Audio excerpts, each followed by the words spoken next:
Yung dalawa dito na dagdag ay given na po sa handouts mo. Pero malay mo itanong yung dalawang yon. Advance na yung mag-isip eh. Okay, when using distilled water, syempre dapat ang reading mo dito gamit ng refractometer is 1.000. Okay, yun ang una mong gagamitin pang calibrate.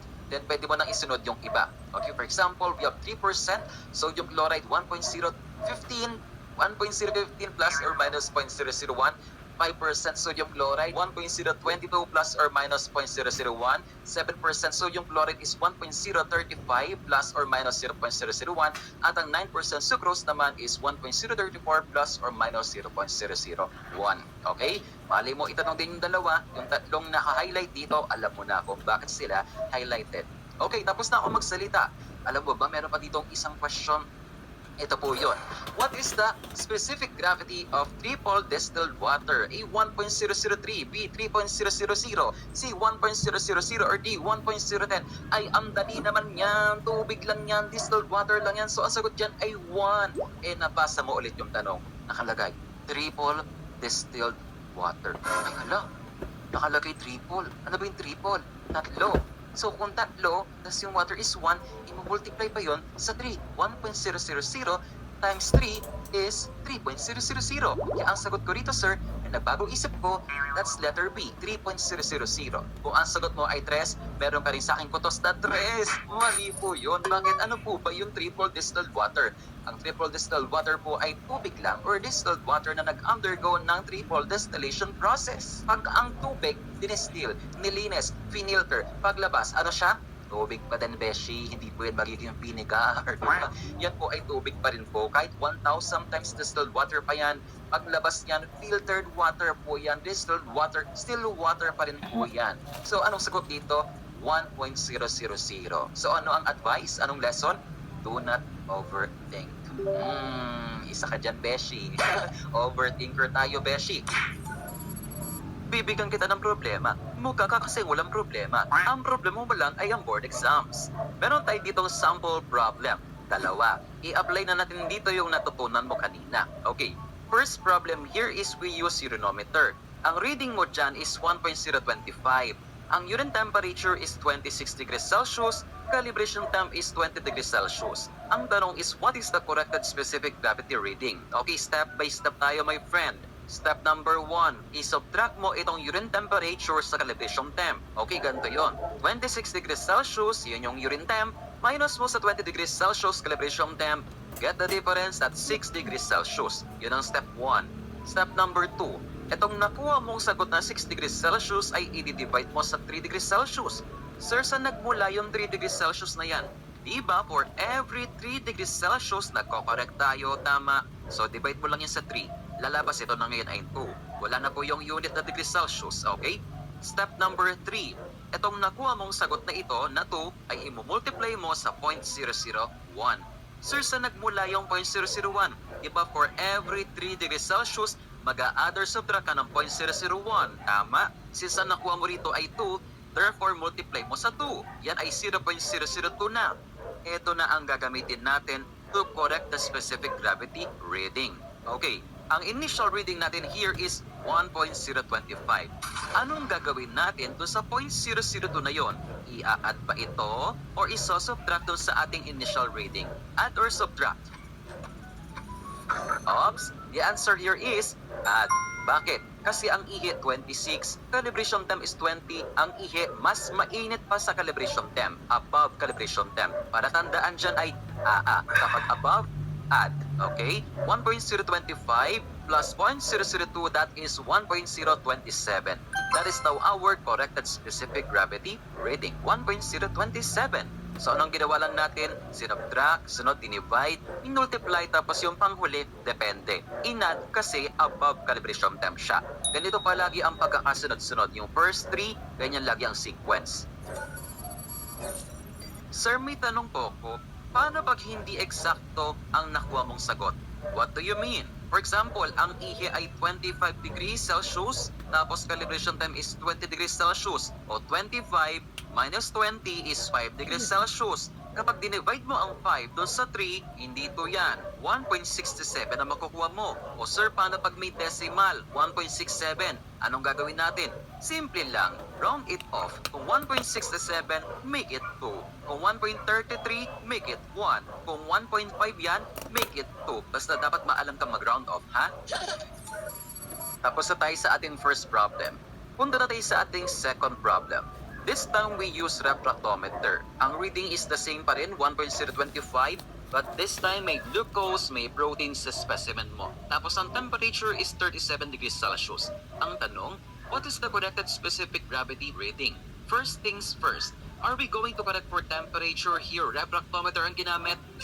Hindi. Remember, walang correction dyan. Magfo-focus lang tayo sa glucose and protein correction. First is glucose muna. We have 2 grams per DL of glucose, tama? Anong factor for glucose? 0.004. For every 1 gram per DL ng glucose, subtract 0.004.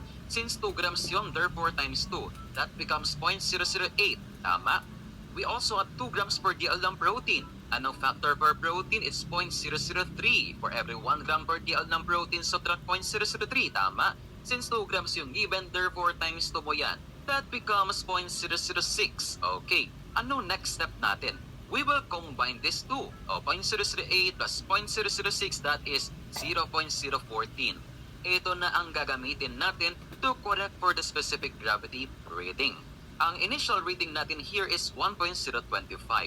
Ito na ang tanong ko sa iyo, my friend. What should we do with this 0.014? Ia-add ba siya or iso-subtract dun sa ating initial reading? Add or subtract? Ops, tandaan kapag glucose protein correction, always subtract here, walang add dyan. Okay, 1.025 minus 0.014, ano sagot dyan? That is 1.011. That is our corrected specific gravity reading. Madali lang naman mag-compute dito sa Euro at refractometer correction. Basta alam mo yung mga factor, carry boom na po yan, okay? Pero sir, may tanong ako. Pwede ka ba dito mag-correct ng temperature, glucose, and protein all at once at the same time? Yes, kung ang gamit mo ay urinometer kasi may correction doon for glucose, protein, as well as temperature. Sa refracto, glucose, protein correction lang ang gagawin mo.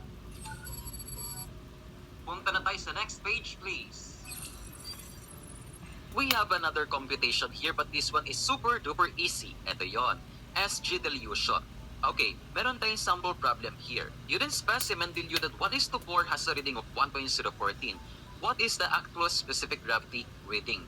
Wait, itong 1.014 hindi yan ang totoong reading niya. Diluted reading po yan. You want to know the undiluted reading.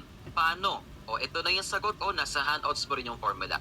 Actual specific gravity is equal to the decimal portion of the given specific gravity multiplied by dilution factor. Isolve ko na agad.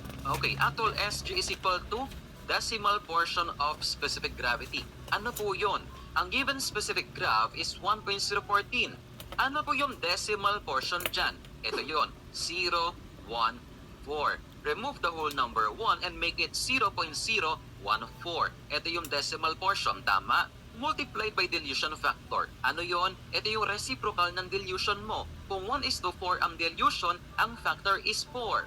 Okay? Kung 1:6, ang factor ay 6. Ganon po yun, my friend. O, computin na natin. 0.014 times 4, that is 0.056. Tama? Then bring back 1, that is 1.056. Ganon lang mag-compute niya. Napakadali. Tinanggal mo lang yung whole number na 1, then ibabalik mo rin after.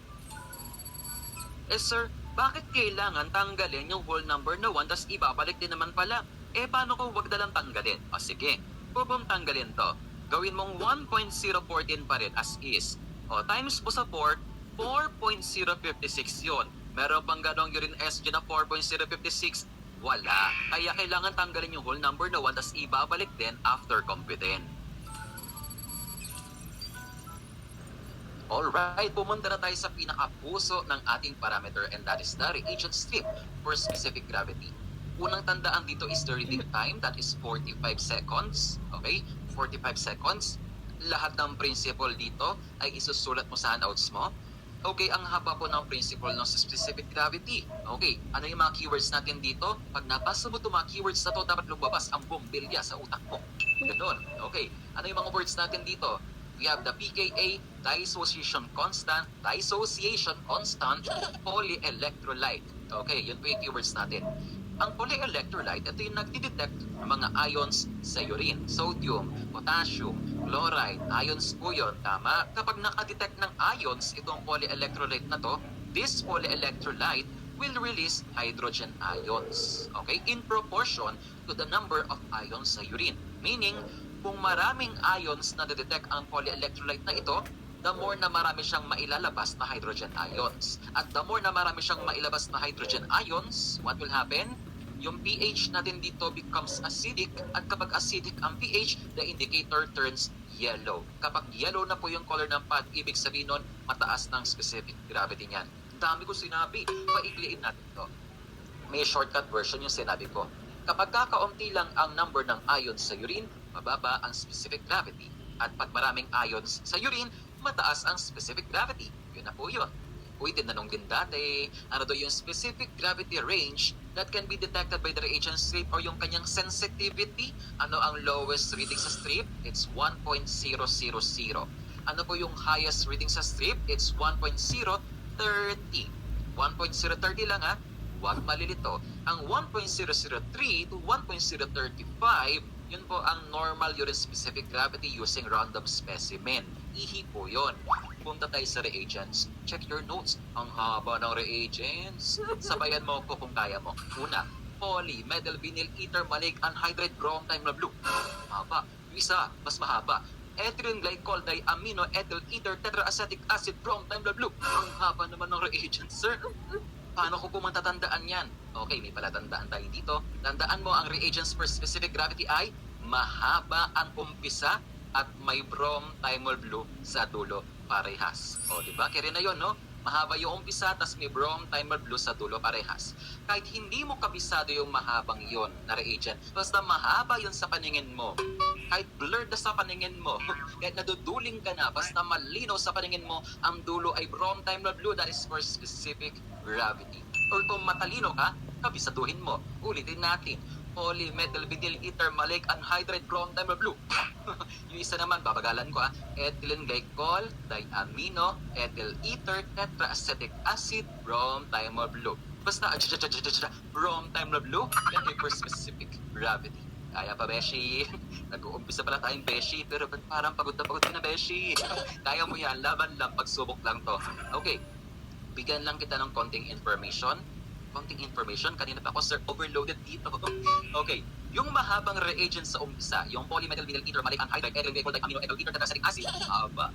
Yun po yung polyelectrolyte. Okay, yung mahabang reagent sa umpisa, yun po yung polyelectrolyte. Okay, eh ano naman yung brom thymol blue? Ikaw naman ang sumugot.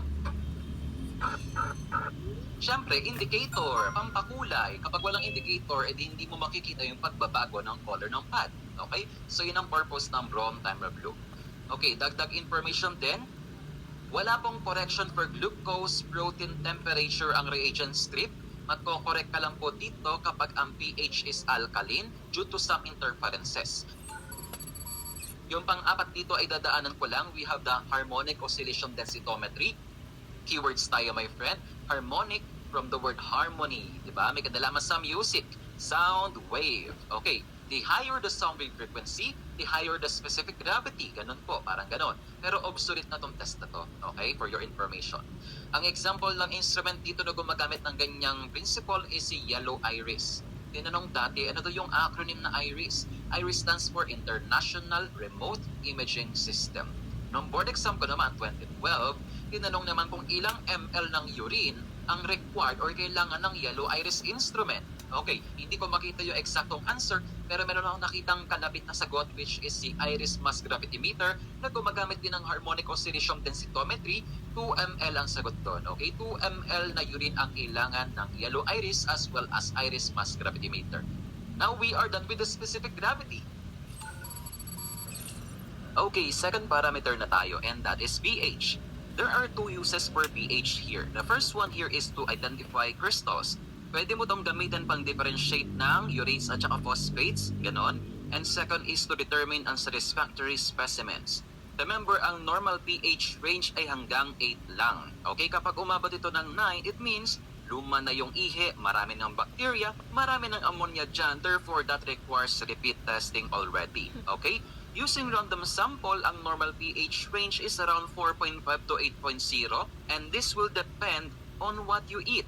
Kung ikaw ay mahilig kumain ng mga gulay yarn, pwede maging alkaline ang iyong urine. Don't panic, it's organic. At kapag puro meat naman ang kinakain mo, more on acidic yan. Kasi ang protein, nagiging sulfates yan, causing acidic urine. Okay? But remember, ang first morning urine is always acidic. It is 5 to 6. But niliwanag ko na yan last time kung bakit siya acidic. Okay? Okay, punta naman tayo sa significance. Here are some causes of acid and alkaline urine. Acidic urine muna tayo. First two, we have DM and starvation. Anong common sa dalawang ito? Nagpo-produce tayo dyan ng ketones. Remember, ang ketones ay acids, kaya pag nailabas sa urine, acidic ang pH nito. Next is high protein diet. Remember, itong proteins na to contains sulfates na nagkakos ng acid pH 10. Most fruits and vegetables, including yung mga citrus fruits, kalamansi, lemon, oranges, maasim sila, tama? Pero kapag na-ingest mo sila, still alkaline pa din ang urine mo. Meron tayong exception to the rule. Ito yon, cranberry. Sabi daw itong cranberry na ito contains quinic acid. Tapos itong quinic acid na to, when metabolized, becomes hippuric acid na naitatapon ngayon sa urine. Kaya acidic ang ihi mo. And remember, hippuric acid is also antibacterial. Kaya yung iba ang ginagawa, umiinom ng cranberry juice bilang home remedy for UTI. Okay, punta naman tayo sa causes ng alkaline urine. Na-mention ko na itong renal tubular acidosis earlier, diniscuss ko na yan, hindi ko na yan ipapaliwanag ulit. Dapat alam na natin to, okay? Next, yung mga vegetables. Syempre, alkaline yung mga yon, kaya nagkakos ng alkaline urine. Next, after meal. Uy, alam mo ba, pag ikaw ay bagong kain, especially ng lunch, nagmamanifest tayo ng alkaline tide. Sir, ano yan? Nasa handouts mo yan, nasa baba lang ng table ng listahan na to. Sabi daw dyan, alkaline tide occurs after meals due to withdrawal of hydrogen ions for the purpose of secretion of hydrochloric acid.